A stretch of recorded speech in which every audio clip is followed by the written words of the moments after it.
Last வீடியோவில் நம்ம வந்து சொல்லியிருந்தோம் இல்லையா, அதுக்கு அவர் ரிப்ளை பண்ணியிருந்தார். அக்கா வணக்கம், நான் தான் சீரியஸாக பேசுகிறீங்கன்னு கேட்டேன், மன்னிக்கவும். ஓஷோ வீடியோ பார்த்துள்ளேன், பயிற்சிகள் செய்துள்ளேன். உங்கள் பதிவிற்கு நன்றி. நான் என்னுடைய புரிதலை மேம்படுத்தி கொள்கிறேன் அப்படின்னு போட்டிருக்காரு. உண்மையாகவே இந்த மாதிரி ஒரு இதை வந்து அக்செப்ட் பண்ணிக்கிறதுங்கிறது மிகப்பெரிய ஒரு விஷயம். ஆன்மீகத்தில் வந்து எனக்கு தெரியலை, நான் கற்றுக்கிறேன் அப்படிங்கிற ஒரு விஷயம் வந்து ரொம்ப அபூர்வமானது. ஏன்னா நிறைய பேர் பார்த்தீங்கன்னா ஒரு 10 ஓஷோ புக் படிச்சுட்டே ஓஷோ வந்து எல்லாமே எனக்கு தெரியும், ஓஷோனாலே எல்லாரும் என்னைய தான் இது பண்ணுவாங்க, ரெப்ரசன்ட் பண்ணுவாங்க அப்படிங்கிற மாதிரியெல்லாம் பேசுவாங்க. ஸோ அதை பார்க்கும்போது இவர் அதை விஷயத்தை நான் மேம்படுத்திக்கிறேன்னு சொல்கிறது வந்து உண்மையிலுமே கண்டிப்பாக மிகப்பெரிய வளர்ச்சி வந்து இருக்கும். ஏன்னா ஆன்மீகத்தில் ஓஷோவே சொல்வார், எனக்கு தெரியலைங்கிறத தெரியலைன்னு யாருமே ஒத்துக்கிறது இல்லை. இல்லை, அதாவது ஈகோ தான் இல்லையா, கடைசியில் தொட்டு தொட்டு பார்த்தீங்கன்னா அவங்களுடைய ஈகோ தான், தனக்கு எல்லாமே தெரியும் அப்படிங்கிற மாதிரி காட்டிக்கிறது தான் எல்லாருமே விரும்புகிறாங்க. தனக்கு தெரியாது அப்படிங்கிறத வந்து ஒத்துக்கிறதுக்கே மிகப்பெரிய தைரியம் வேண்டும். அந்த வகையில் உண்மையிலுமே இவருக்கு இந்த மாதிரி குணநலன் இருக்கிறவங்களுக்கு ஆன்மீக வளர்ச்சி சாத்தியம். அடுத்தது ஆன்மீகத்தில் நம்ம சில ஆழமான விஷயங்களை பற்றி பார்க்கலாம். பொதுவாக பார்த்தீங்கன்னா ஆன்மீகம் அப்படின்னா ஆன்மீகத்தில் மெடிடேஷன் பயிற்சி இல்லை யோகா பயிற்சி இல்லை ஆன்மீகம் சார்ந்த எந்த ஒரு பயிற்சி செய்கிறவங்களா இருந்தாலும் சரி, அவங்களுக்கு மிகப்பெரிய அந்த உஷ்ணம் சார்ந்த பாதிப்பு வந்து இருக்கும். ஏன்னா சக்தி அப்படிங்கிறதே வந்து நெருப்பு தான் இல்லையா. இப்போ வந்து நீங்கள் ஒரு மோட்டார் பைக்கே இல்லை கார் என்ஜினையே எடுத்துக்கோங்களேன், அது வந்து அது ஓடுறதுக்கு வந்து ஒரு எனர்ஜி, குறிப்பிட்ட எனர்ஜி தேவைப்படும். அப்போ அந்த என்ஜின் ஓடும்போது என்ன ஆகும், அங்கே வந்து அந்த எனர்ஜி கிரியேட் ஆகி அதில் இருந்து ஒரு உஷ்ணம், அந்த ஹீட் ஆகும் இல்லையா.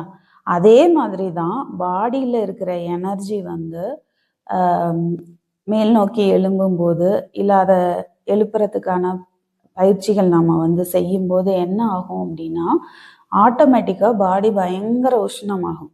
அப்போ உஷ்ணம் சம்மந்தப்பட்ட வியாதிகள் வந்து வரும்.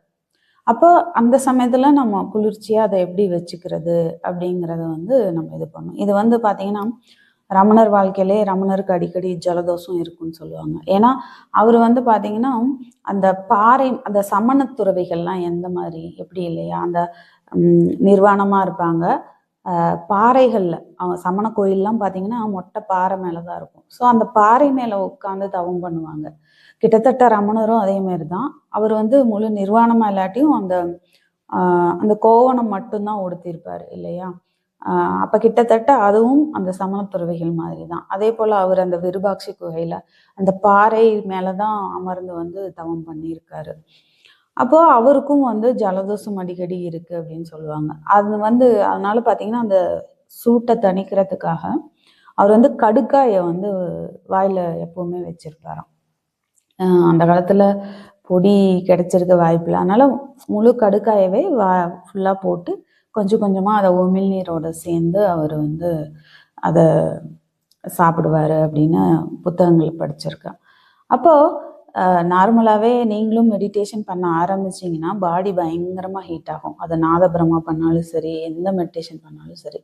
ஆக்சுவலாக நாதபிரமாலே பார்த்தீங்கன்னா முதல் அந்த 1/2 மணி நேரம் ஹம்மிங் பண்ணும்போது பாடி பயங்கரமாக ஹீட் ஆகும். அதன் பிறகு அந்த 1/4 மணி நேரம் 2-7.5 நிமிஷமாக செகண்ட் ஸ்டேஜ் பண்ணுறோம் இல்லையா, அது பண்ணும்போது அந்த ஓரளவு அது நியூட்ரல் ஆகி உடல் வந்து குளிர்ச்சி ஆகும்.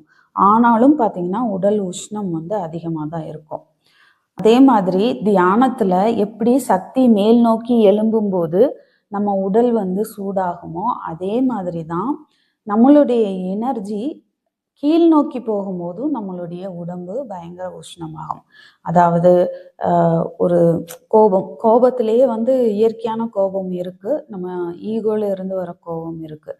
அதாவது இப்போ கோழியுடைய சீற்றம், கோழி குஞ்சு பாதுகாக்கிறதுக்கு அந்த கோழி பயங்கர சீற்றத்தோடு இருக்கும் இல்லையா, அது வந்து இயற்கை கொடுத்தது. அதே போல் தாயாக இருக்கிற ஒவ்வொரு உயிருக்கும் அந்த தன் குட்டியை பாதுகாக்கிறதுக்காக இயற்கை வந்து அந்த ஒரு சீற்றத்தை கொடுத்துருக்கு, அந்த கோவத்தை கொடுத்துருக்கு. அதே போல் ஒரு தாயும் பார்த்திங்கன்னா தன் குழந்தைய காப்பாற்றுறதுக்காக யார்கிட்ட வேணால் சண்டை போட பயப்படவே மாட்டாங்க. அந்த மாதிரி நிறைய விஷயங்கள் நம்ம பார்த்துருக்கலாம். தன் உயிரையே, அதாவது ஆபத்தான காலங்களில் கூட தன் உயிரையே வந்து ஒரு பெரிய விஷயமா நினைக்காம தன் குழந்தையை காப்பாற்றுறதுக்காக தன் உயிரே கொடுத்தத நிறைய தாய்மார்களை பற்றி நம்ம நியூஸில் கூட படிச்சிருக்கோம் இல்லையா? அது மாதிரி அந்த மாதிரி அந்த தாய்க்கு வர குட்டியை பாதுகாத்துக்கிறதுக்காகவோ இல்லை தன்னை வாழ விடாமல் யாராவது டிஸ்டர்ப் பண்ணும்போதோ வர்ற கோபம் வந்து ரொம்ப ரொம்ப இயற்கையானது. அதுக்காக தான் வந்து இயற்கை வந்து அந்த கோபங்கிற குணத்தையே கொடுத்துருக்கு. அதே மாதிரி ஆனால் அது ஆணவத்திலேருந்து ஒரு கோபம் வருதுன்னா அதுதான் அங்கே தவறானது. ஏன்னா இப்போ யாரோ ஒருத்தர் வந்து நம்ம சொல்கிறத கேட்கல அப்படின்னு அங்கே கோபம் வருது இல்லையா? அது வந்து நம்ம ஈகோலேருந்து வர கோபம். அது வந்து ரொம்பவே தவறானது. அது வந்து இயற்கையானது கிடையாது. அதே போல் சக்தி கீழ் நோக்கி போகும்போதும் உடல் உஷ்ணமாகும்னு சொன்னேன் இல்லையா? இந்த மாதிரி கோபம், காமம், பொறாமை, இந்த மாதிரியான இது மாதிரி நிறைய நெகட்டிவ் விஷயங்கள், குணங்கள் வந்து நமக்குள்ளே வெளிப்படும் போதும் வந்து பார்த்திங்கன்னா உடல் வந்து உஷ்ணமாகும். இதில் வந்து நான் காமம் அப்படின்னு சொல்கிறது வந்து உடலில் ஏற்படுற காமத்தை சொல்லலை, மனதில் ஏற்படுற காமம். ஏன்னா உடலில் ஏற்படுற காமத்தப்பையும் உஷ்ணம் வெளிப்படும் தான். ஆனால் மனதில் ஏற்படுற காமம் வந்து அது வந்து தவறுன்னு சொல்லலை. பட்டு இது வரைக்கும் நம்ம ஆன்மீக மரபில் வந்து பிரம்மச்சரியத்தை தான் போதிச்சிருக்காங்க. பட் ஓஷோ எந்த இதுலேயுமே வந்து அதை பற்றி பெருசாக சொல்லலை. ஏன்னா நம்மளுடைய எனர்ஜியில் வந்து இது வரைக்கும் அந்த ஆன்மீக மரபில் பார்த்திங்கன்னா நம்மளுடைய எனர்ஜி வந்து ஏதோ காமத்தில் தான் நிறைய வெளியாகிற மாதிரி சொல்லியிருப்பாங்க. ஆனால் ஓஷோ என்ன சொல்கிறாருன்னா நம்மளுடைய எனர்ஜியில் 80% ஆஃப் எனர்ஜி வந்து கண்கள் மூலமாக தான் வெளியாகுது. கண்கள் இப்போ ஒன்றும் இல்லை, இப்போ மெடிடேஷன் ஹால்னால் ஏன் எந்த பொருளும் இல்லாமல் பிளாங்காக இருக்கணும் அப்படின்னு சொல்கிறாங்க, இல்லை அப்படி வச்சுருக்காங்கன்னா அதுக்கு ஒரு காரணம் உண்டு. இப்போ மெடிடேஷன் ஹாலில் நம்ம வீட்டில் இருக்க மாதிரி அங்கங்கே பொருட்கள் இருந்தது அப்படின்னு, ஒரு உதாரணத்துக்கே ஒரு கடிகாரம் வச்சுருக்காங்க, இல்லை வந்து ஒரு பூஜாடி வச்சுருக்காங்கன்னு வைங்களேன், நமக்கு உடனே அது உள்ளே பார்த்தா இந்த ஃப்ளவர் வாஷ் அழகாக இருக்கே, இது என்ன ரியல் ஃப்ளவரா இல்லை பேப்பர் ஃப்ளவரா, இது எங்கே வாங்கினாங்கன்னு நம்ம கேட்கணும். இப்படியெல்லாம் நம்ம மைண்டு ஓட ஆரம்பிக்கும் அதை பார்த்தோம். அதாவது ஒரு ஒரு பொருளை பார்க்குறதன் மூலமாக நமக்கு வந்து மனதில் எண்ணங்கள் ஏற்பட ஆரம்பிக்கும். அதனால தான் மெடிடேஷன்கள் எம்டியாக வச்சுருக்கிறது. நீங்கள் மெடிடேஷன் வீட்டில் பண்ணுற இடமே மேக்ஸிமம் எம்டியாக வச்சுருக்கிறது வந்து மனம் ஓடாமல் இருக்கும். ஸோ கண்கள் மூலமாக 80% எனர்ஜி போகுது. அப்படிங்கும்போது அதை தான் வந்து அதனால தான் தியானம் பண்ணும்போது நம்ம கண்களை மூடி பண்ணுறோம். முதல்ல வந்து அந்த கண்ணை தான் மூடி பண்ணுவோம். ஏன்னா அந்த 80% எனர்ஜி நமக்குள்ள உள்நோக்கி பாய ஆரம்பிக்கும். ஸோ இந்த மாதிரி எனர்ஜி கீழ் நோக்கி போகும்போது வந்து உடல் வந்து உஷ்ணமாகும். இதில் வந்து அதை சொன்னேன் இல்லையா, உடலில் ஏற்படுற காமங்கிறது இயற்கையானது. மனதில் ஏற்படுற காமம் வந்து பார்த்திங்கன்னா அது வந்து அதை பற்றின எண்ணங்கள், கற்பனைகள், இதை பற்றி சொல்லியிருக்கேன் இல்லையா? ஸோ அது அந்த மாதிரி கீழ் நோக்கி நம்மளுடைய எனர்ஜி போகும்போதும் உடல் உஷ்ணமாகும். அதனால தியான பயிற்சிகள் செய்யும்போது உடல் உஷ்ணம் அது சார்ந்த பிரச்சனைகள் வர்றது வந்து இயல்பு. அப்போ நம்ம உடம்பை எப்படி குளிர்ச்சி பண்ணுறது, எப்படின்னா நம்ம மோர் நிறைய எடுத்துக்கலாம், டெய்லி தலை குளிக்கலாம், இல்லை வந்து இந்த மாதிரி கம்பங்கூழ் இந்த மாதிரி இயற்கையான குளிர்ச்சி தரக்கூடிய உணவுகள் வந்து நம்ம கண்டிப்பாக எடுத்துக்கணும்.